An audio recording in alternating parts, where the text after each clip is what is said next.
Welcome to Fostering Solutions, a podcast that uplifts people and enterprises making positive impact in communities around the world.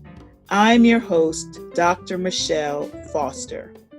My guest today is Vivien Rayam. I've known Vivien. We studied at Southern New Hampshire University. Seems like forever ago now, I but know. that's where we met. And she said yes to being my guest today. And Vivien, tell the audience about yourself. Who is Sure, Vivien? sure. I like to say I'm a young girl from Providence, Rhode Island. That's my roots. I wanted to be Oprah.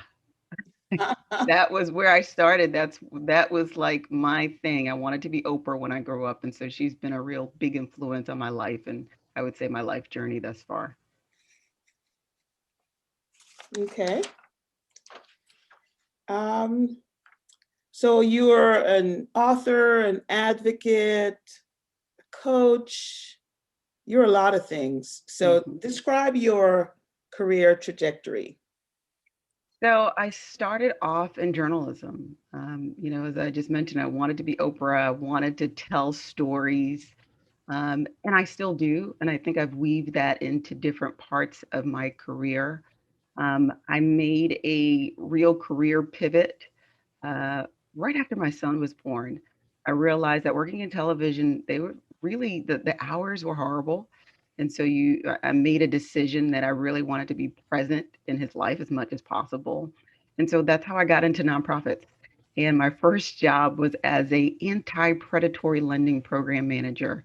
And I had no idea what housing was, but it was such a great job because I was responsible for educating people about predatory lending in the state of Rhode Island. I had a statewide campaign, I did town halls, I was able to get legislation passed. I worked with really great organizations locally and nationally, like AARP and the National Urban League. And it was such a great first step into the nonprofit world. And I Mhm. really developed a love and passion for housing, financial education, because there were things that I didn't learn as a kid, right? And so I realized how many people needed to be educated on just what it takes to buy a house, educating on credit, right? And just basic budgeting.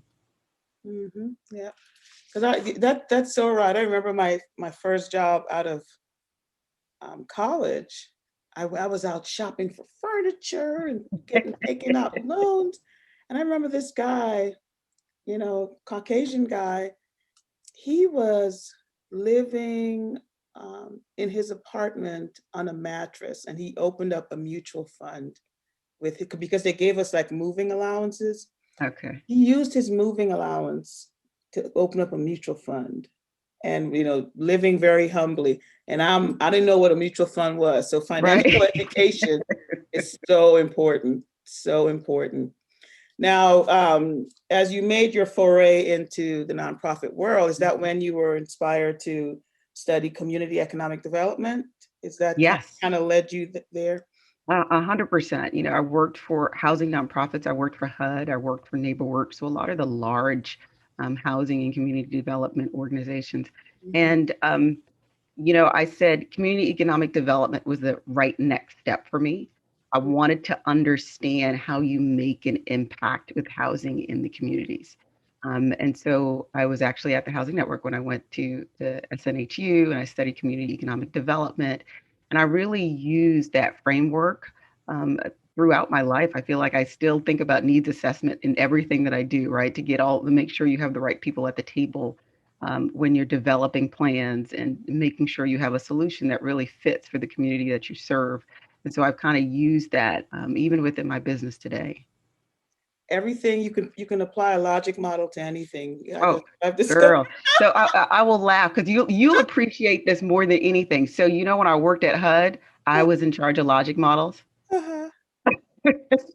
In charge of logic I models. was in charge of logic models. Yes. I was like, wow, this is interesting. But yes, you can still use it in everything. That's right. That's right. Mhm. So you started Code Ninjas. Mhm. What was your inspiration for starting that?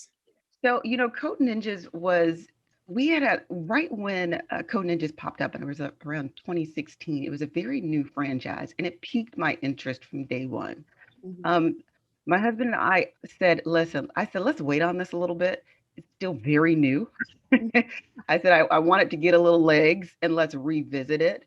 And then the opportunity came back a couple years ago. Like I think it was about 2 or 3 years after the franchise started. It kept popping up. I think it was like my Facebook feeds, and I said, you know what? Let's have a conversation and see kind of where they are now. My husband's an IT guy. He's been in IT for about 30 years. Veteran, started off in computer science, went over to cybersecurity, and we always knew that we were going to start a business. Now, the thing for me was, especially being in housing, learning about financial education, it was very clear that a lot of the people that I saw, part of the challenge was that even when they fixed their credit or even when they budgeted, they Mhm. had jobs that just was not making enough income. Right. I mean, that was just the reality. And so when I looked at STEM and the career potential and the income potential, especially in communities of color, it was a no-brainer. I said, this is what we need to get kids into, especially in the Title I neighborhoods, especially in the low-income neighborhoods. This is a thing that can change their family's financial future. This can change and break, I say, generational curses around poverty, Mhm. and really change things in communities. Absolutely. So, what kinds of programs do you offer there at Sure. Code So Ninjas? our main program, we call it the Create program. It's a 9 level belt system similar to karate. Hmm. So the kids in our program, they actually are anywhere between the ages of 5 and 14. And so they spend the first 4 belts, they're working in JavaScript, which is a very popular computer programming language. And then they learn Lua. And then they spend the last few belts working in Unity, which is all around game development. So most of the games that folks play right now, video games, is built in Unity. So they learn that. And by the end of our program, they build their own game that they will publish. They can publish it in the App Store or many other platforms that are out there for them. And then we teach them about the business of gaming. So I say the exciting thing for me is that I'll be creating a whole bunch of moguls that I'll send out into the world who Uh, realize, they realize that they're limitless. mhm. Okay. So, are there Code Ninja franchises all over the country? Because I don't think I've heard of them here in They West. are. So there's about 300 Code Ninjas in the US, UK, and Canada. And so they're constantly branching out. So there's the Code Ninjas centers. And we have a center here in Lawrenceville area in Georgia, but there's also studios, which are smaller um, places where, they still offer the same services, just on a smaller scale. Interesting. I've got to look them up. So, you have now become a STEM advocate after seeing the value of STEM careers. What strategies do you use to inspire young people to get into STEM? Do they always do they always think they have the capacity to do it, or is there some nudging that has to occur? I think it's a little bit of both. We have a lot of, and we call our students ninjas that come and they want to be game developers. I have some young ladies here who are ballerinas and they want to be coders. I have veterinarians. I have a couple of people who want to be teachers, and it's just a huge range of things that our ninjas are interested in. And what we say is, hey, we want to teach you coding because coding is a 21st century skill. And so how you use that in your career will be different, right? So for my ninjas who want to be game developers, they'll be building games.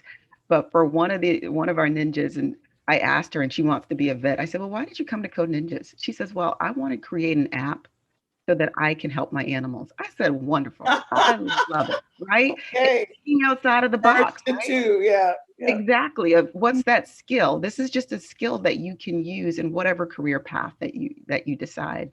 And so once they understand that, I have ninjas here, and so besides coding, we also introduce them to things like 3D modeling.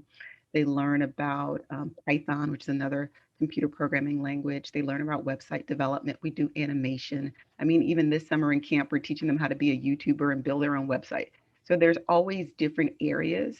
Mhm. And this is where I say that community economic development piece pops back in, because I say, hey, what is it you're interested in? What is it that you want to learn? And then we develop programs around them. Okay. So what's the demographics of the group? Is it is it 50-50 girls, boys? What about people, kids of color? What's So the, I would say in the girl side, we're about 20%. And I want to keep pushing that as much as possible.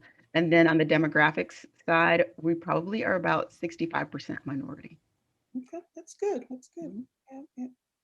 Do you get involved in any policy advocacy? Is that a part of the work in being a STEM advocate? Do you get involved in that? I have not yet, but that is an area that I want to get into. Our county here in Georgia, Gwinnett County, they have some standards around computer science that they want to bring into the schools over the next few years. So I definitely plan on being involved, because I think it's so important that every school has this in some, way, shape, or form, so that the kids are introduced to this. I mean, I think when you're thinking about in China, in China, they're teaching kids computer science in preschool, right? In the UK, in elementary school. Mhm. But in the US, only 40% of high schools. So we're behind, right? And these are skills that all of our children are going to need for the 21st century. And I imagine, the challenge of systemic racism probably plays a role there, because the wealthier the school is, the larger tax base, they're the ones who are going to get all the special programming. Yeah. You are Yeah. 100% right, right. And so, how do you make sure folks who don't have right the same level of income, that their kids are getting the service? And that's always the challenge. Um, One of the things that I hope to move into is more looking at grant dollars to make sure some of the parents who can't afford, Mhm. right, to bring their students to our program, that they can come in and their kids can still have access to these programs. I think that's always the challenge of, there's always some people left out, and I don't want that to be. And so I'm always thinking about new ways to bring in dollars for students who just don't have the ability. Yeah, that's something I would fund from our foundation. That's gonna be any Okay, kind all of. right, Michelle, I heard you, so Too I'm going to bad we write don't that we down. don't we only fund in West Virginia, but that is something that, if someone in West Virginia would do it's just fascinating to me. Um, so how has the pandemic impacted your work? Oh, wow. So March of last year, we ended up shuttering our doors for 2 months. So Mhm. here's my timeline. We opened our Code Ninjas in October of 2019. Then in March of October. 2020, we Oh had to. wow. And so we were 6 months right. later, yeah. Yeah. I mean, it was crazy because we were almost at our 100 students, which was pretty fast for where we were. And then we had to close our doors. And so I decided that we were going to close our doors and freeze all of the accounts. And I was like, parents are going through a lot. People are stressed. So we're just going to freeze everything. And then I offered some free programming while we were closed. And, some of it is, all right, God, I'm going to give it to you. That if this is what you want to continue, you're going to make the doors open and things are going to work out.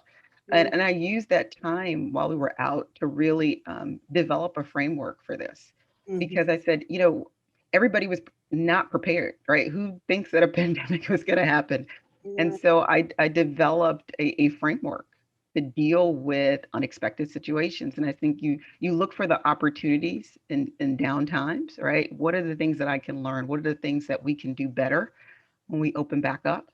And so we started a lot of virtual programming, and that's been new, and that's something that I anticipate we will continue even beyond COVID, because there are some people who just want virtual programming, and virtual workshops, working with some of our local schools who just want to do virtual programming for their students because there's no after school programs. So really looking for those types of opportunities.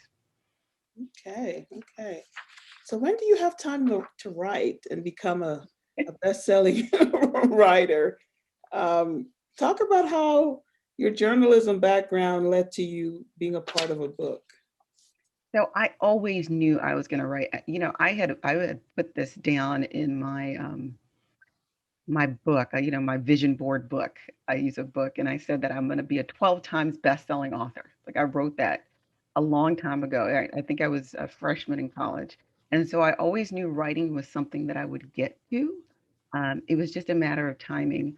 I've done a lot of work with the Women's Speakers Association, and so they told me about this book that they were doing last year, called "Powerful, Passionate Women Who Make a Difference." And I said, "Hey, I want to talk about girls in STEM. This is something that I want to talk about." And so it is just one of those things where everything kind of aligned for me.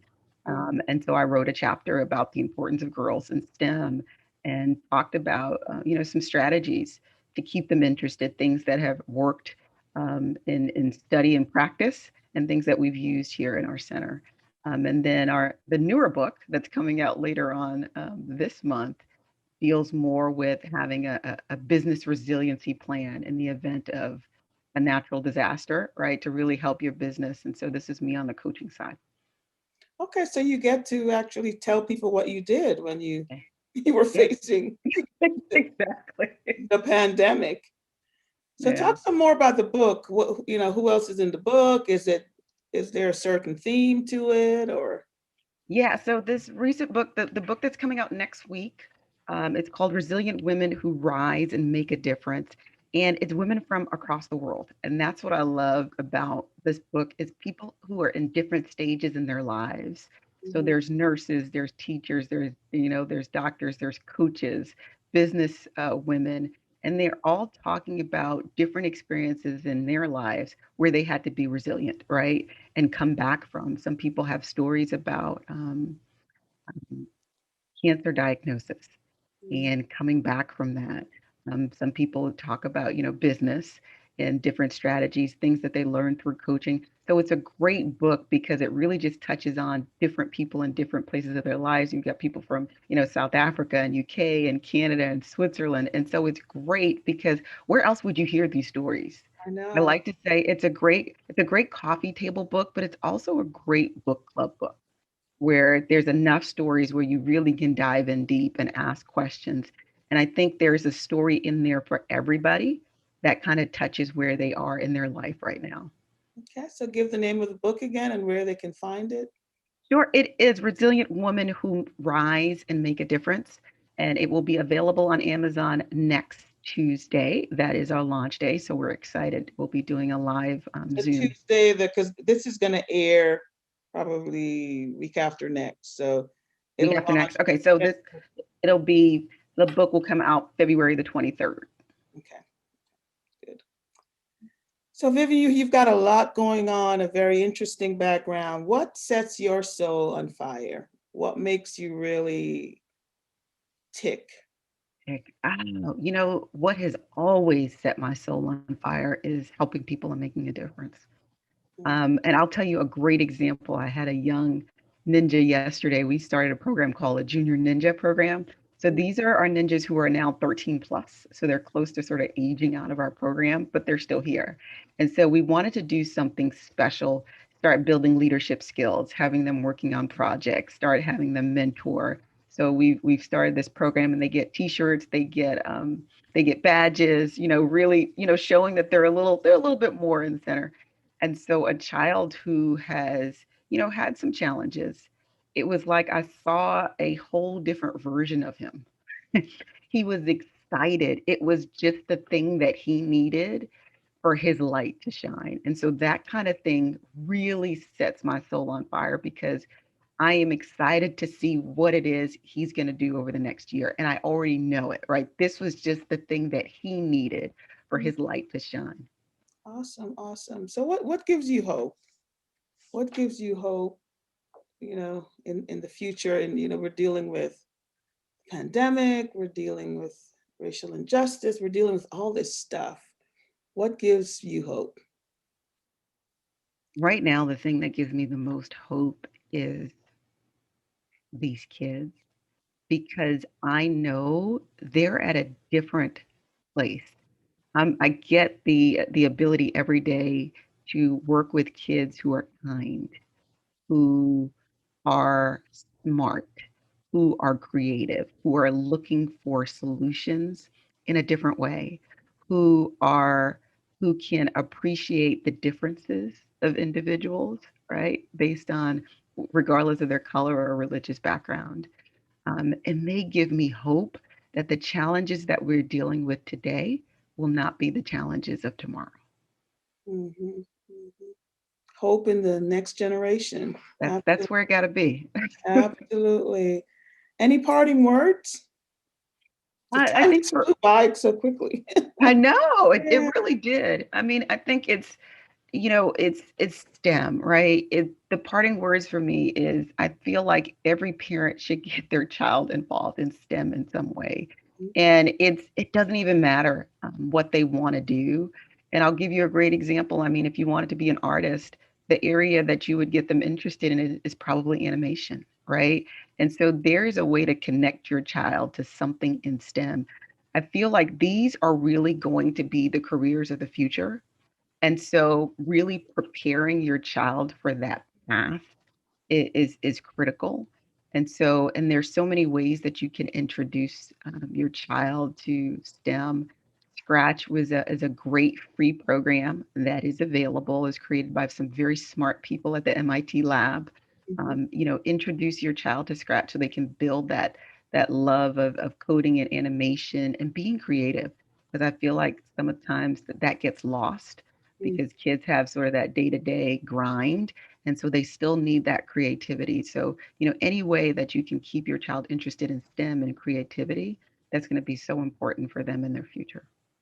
I wish I could send my niece to you. She's 11. Wish I could send her down to Georgia so she could. You aren't the only one. Everybody's like, "Can I just send my child?" I said, "I don't have enough room in my house." Yeah, yeah.